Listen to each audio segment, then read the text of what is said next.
Welcome to New Realities. My name is Alan Steinfeld, and I'm very excited to have back on this show someone who I've been working with and someone who's been a big influence on people's careers as public speakers. Her name is Lynn Singer. Welcome, Lynn. Thank you, Alan. And you know, our last show we covered aspects of using our voice, since you are a voice coach. Mm-hmm. And it was sort of an overview. Let's, on this show, talk more about how consciousness affects the voice. Affects the voice, and how the voice and actually consciousness. Right. Yes. So. One of my students actually said to me recently that changing his voice was changing his mind. Really? Now, let's talk about that. Yeah, because that's exactly what New Realities is all about. So he's began to think differently. Because his voice was different. Right. So he began to think about himself differently and the world differently. Now, how does that work? So if I was to maybe drop into a deeper, I would be embodying that vibration more? Well, for him, it was a question of finding his organic voice, his genuine voice. His real voice. So once he found that genuine voice, he felt so much more connected to himself. He felt more of an authentic person. Right. And he felt how difficult it had been for him to say what he meant and mean what he say, and to be in the world, and every time he would be real, it would scare him. It would scare him because that was his essence coming out of him. But he was beginning to learn how to own that slowly, but it was still rattling him. So and then that made him think differently about who he was. Yes. Like, oh, wow, if I'm going to be speaking this way and people are looking at me more fully and responding to me, well, then how does that make me think about myself, but also about them, about the world? I mean, it really had a very big ripple effect. So how would, I mean, you've been working, you're saying I have not yet, moments I found my authentic voice. I want to find that. I think your voice is very different than when we first started. Yeah. But you still are not embodying it the way. So it's pronouncing the word. You do a lot with phonetics. For the diction and pronunciation. And also with nasality and lack of nasality. And breath, of course. And also the use of language, you know, and consonants and vowels, and then words, putting together the words to make thought. Right. And, you know, we all know that what we think we create, and that's becoming so powerful now. Right. We knew this as a child. They would say, oh, be careful what you wish for, be careful what you think. Right. But we also, we took it sort of secondhand. Right. We didn't really believe it. Right. And the other thing is, what we don't think we also create too, meaning our automatic programs are very much creating the realities we may not want. Right, absolutely. So the automatic way we've had to learn to speak defensively and think. But this whole persona we develop as we kind of make our way in the world is very much part of a mask. Yes, that overshadows who we really are, because we weren't really allowed to be ourselves, who we are. It's a defensive, and that's the first thing I pretty much say to everybody is, you're going to hear a voice that is going to be so uncomfortable. And especially the women who speak very high, and then they hear this, it's not that the voice is low, but it's lower in their bodies. Oh, and they may be afraid of going that low in their body. Well, it's lower in their being. Yeah. So to feel the power is really offsetting with some people. But I think what you're saying is the habitual way that we've learned to be ourselves is such a strong habit, and we've so become a security in a sense that to break that means we have to be a little insecure, be free in that insecurity to be who we really are. We have to be willing to investigate. Yeah. We have to be willing to be in the moment and to stay in the question, like, oh my God, this does not sound like me, but look at, everybody's looking at me, everybody's listening to me. Another example was one of my clients who's on set a lot, and he is very sensitive, and he's a very special being, and he really is very sensitive and very artistic. And he found on set that people wouldn't listen to him. They wouldn't take his directive. And as we were working with his voice, and his voice began to get stronger in his body, and he went back to set, he said when he used that voice, they just sat up. And then he would forget about it, and he'd start mumbling again, and they'd go away. And I thought that was amazing.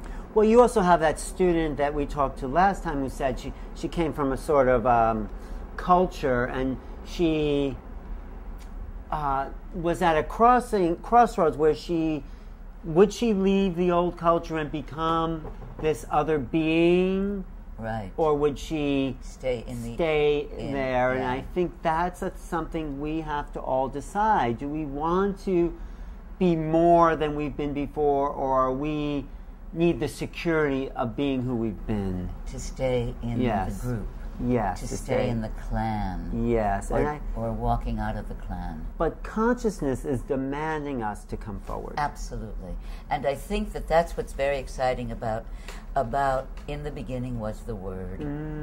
Is that we've all grown up hearing these things, but we took them as sort of secondary ideas. So in the beginning was the word. What does that mean to you? It means that the word started everything, and that what comes out of our mouth starts everything, and what we think starts everything. So to be like, I'm very careful now when I start to get into situations that are conflicts or uncomfortable, and I can hear the old patterns going, and I'm going, Right. Stop that. And I change those words. And when I change those words, the situation changes. And you change your thoughts. That's what I mean. I change the thoughts, and the situation changes. So also what comes out of our mouth. That's what Jesus said when his disciples asked him, how should we eat? What should we eat? What should we live? He said, it's not what you put into your mouth that defiles you. It's what comes out of your mouth. And we're on rote. We're on this automatic. You know, we say the same words all the time. We use the same phrases. So we shift that by how? By listening.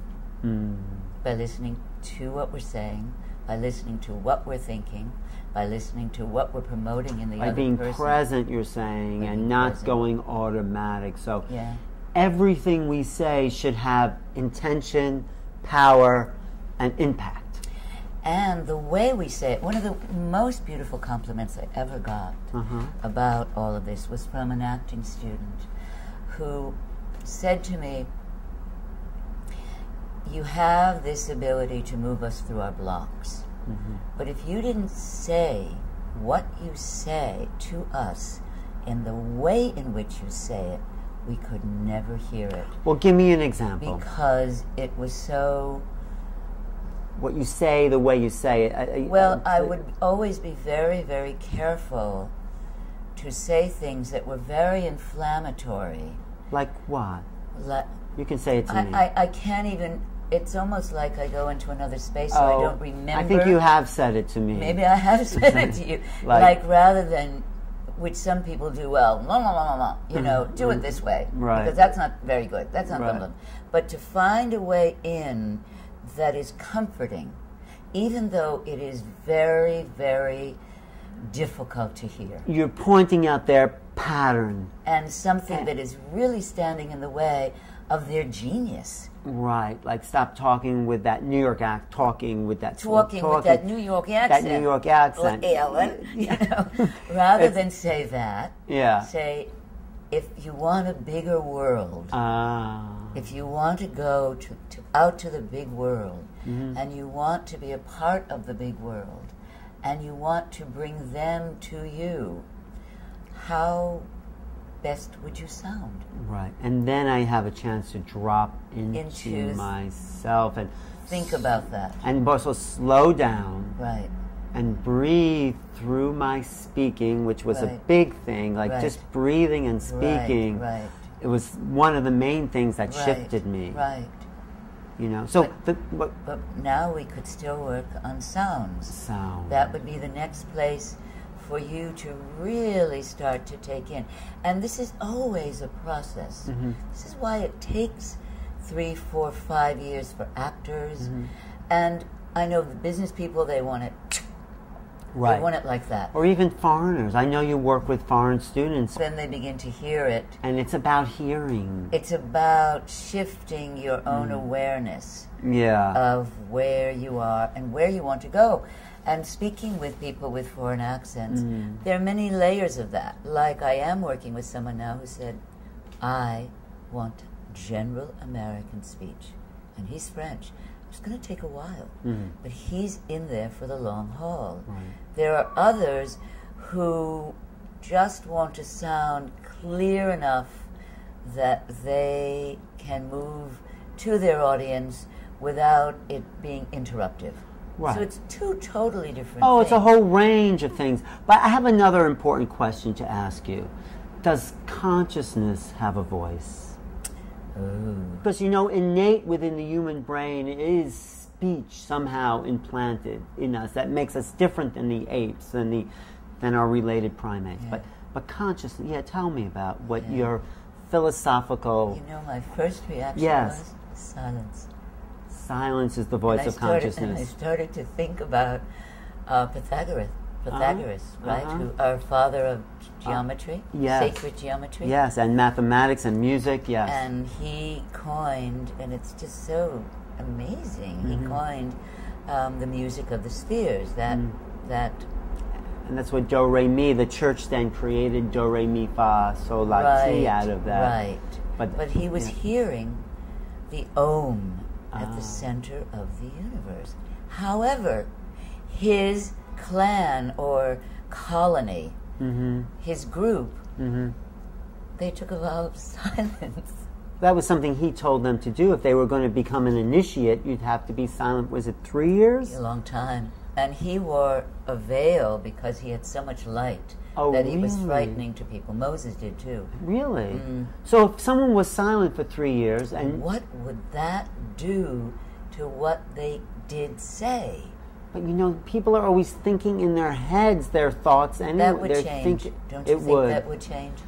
So maybe the voice of consciousness has to begin with silence. I like that. Not that it is silent, but it has to begin with silence so you can really then move to what's important. It's like the writers, right? Great playwrights, Shakespeare. The great playwrights, it looks like and sounds like conversation, but it's not. It's not. What is it? It's dialogue. And it's moving the action forward. Dialogue is different than conversation. Absolutely. And what is that difference? The difference is... We're having a dialogue or a conversation? We're having a conversation. We're having a conversation that's on the edge of being a dialogue. A dialogue has a purpose? Exactly. Has an objective. And we have an objective, but we're sort of floating around it. We're going here and then going there. There's no time with a true objective for moving here for a little bit and then moving here for a little bit. You're really on your objective. And that's why the brilliant playwrights are so brilliant, because they say only what is necessary for each character to stay on their objective. Right, I get that. Thank you. Chekhov. But we're getting back to this idea of language and words. Well, that's language and words. I know, but what I want to go is like words, these things we're doing and are symbolic. Very. They're sounds that we create meaning from, but they're in the actual content is the style or the way we say the word. Like, you know, actors can say I love you and mean I hate you. So it's this. People can say I love you and mean I hate you. And I can mean it too. But I'm saying you're getting underneath the delivery Yeah. of Yes. the word. So if I'm slurring my word, that is actually having an intention. Absolutely. Or if I'm putting like a little New York thing in there, or a little holding my breath, I'm communicating to you unconsciously something. So, Absolutely. so this is like you're deconstructing the mode of communication. And then constructing it, reconstructing it. Reconstruct Yeah. to its most to its highest form, or the what form that you. Thank you. How Yeah, wonderful. yeah. No, I think that's Yeah. very important that we understand how we connect with each other. Most people that I work with, however, don't go to that place. Mm-hmm. They just want to sound for their work Right. as beautiful as they can sound Mhm. and move the audience. Right. But they're not taking it to this spirit level. Well, it's not even spirit, because in like I did like the forum, you know, the old S thing, Right. and they say you're always directing people of how they want to see you. So if It's you're true. seeing me a certain way, I'm going to throw something out there, a word, to make sure you're seeing me the way I want you to see me, which is a lot of times unconscious. I want you to see me like this, like that, and Right. and it's not most of the time our great expanded being. Right. It's Most of the time isn't. It isn't. It's Right. the limited part Right. we think we are anyway. Right. So by changing how we're delivering, I'm then asking you to see me different. You are, but Yeah. many of the people I work with, though, don't necessarily talk about it on that No, level. they don't talk about it, but I'm saying But it's happening. It is It's happening. Yeah, absolutely. And just, but when they do talk about it on that level, Mhm. then it takes it to a whole other level of consciousness. right. Well, what level? Where can we go with consciousness and voice? Well, just what you're speaking about is that Mm-hmm. we become very aware of what we're using, how we're using it, and not with the intent of saying, oh, I want to affect you this way, but this is my expanded being. Right. Well, you know, you say on your website that everyone has a beautiful voice. do. They do. They do. Now, is that true? They I mean, do. I know you wouldn't say if it wasn't true, but No, is it they really do. true? Every child, I mean, think about every child. What? Every baby. When you hear that voice, they're gorgeous. So everybody has a beautiful voice. They're gorgeous. When They- you hear a child, and it can be heard down the street, Mm-hmm. it's amazing. But forget children. I mean, yes, start with children, So but people, then, yes. Yeah. But Yeah. then what happens? What happens? The defense system comes in. Uh-huh. Don't do that. You're too loud. Don't speak to And me then that we way. constrict our And throats, then- and we stop breathing. I mean, yeah, when Absolutely. we're criticized, we hold that judgment in our bodies, And we I'm are. thinking about, as you're talking about Yeah. that, how the third eye, the Yeah. sixth chakra, reflects the fifth chakra. How's that? I'm just thinking about it as you're saying it. Yeah. If we've got a third eye Mm-hmm. to see bigger, and we've got which is the sixth chakra, Right. and we have the fifth chakra, which is our expressiveness. So when we bring the two of them together, when we're seeing, when our seeing is expanded, then what we say will be expanded. So most people go up the chakras. What we feel, what we say, what we see. You're saying it's How what we can we see, how can we bring that how we to express this? it, because it's what we'll feel. Yeah. It's like it Interesting, goes right? both ways. Exactly. Yeah. It can go both ways. But just getting back, thank you. That was You're a good welcome. point. But just getting back to the fact that everyone has an exquisite voice. Everyone has a beautiful voice. Everyone is born. But do they still have it as they grow up? They do. And you can get them there. Yeah. And some people, it opens immediately. But when you say a beautiful voice, what is a beautiful voice? Harmonics. There's a openness, an aliveness, a power, and a pleasing tone. A pleasing A tone. pleasing harmonics. Even if you grew up in the Bronx. Even if you grew up in the Bronx. But we have to move or that. Queens, actually. We have to move that to become pleasing. Yeah, so we're removing the stuff we put on ourselves, which Yeah. is We're talking about the New York, but No. the New York accents. But you know, there are some Southern and Hill Right. accents that are just devastatingly closed and but there's, tight. Yeah, but there's and- some beautiful English accents There that you are. love to listen to, but that's an artifice too, isn't it? I think the beautiful English accents that I love to listen to are people who are speaking with standard English, which means to me that there's a clarity of language. And we'll throw a little Richard Burton in here because he's the one in a way, that's the standard of the beautiful voice. British standard. Yeah. British standard. And then there's general American speech. They're very close.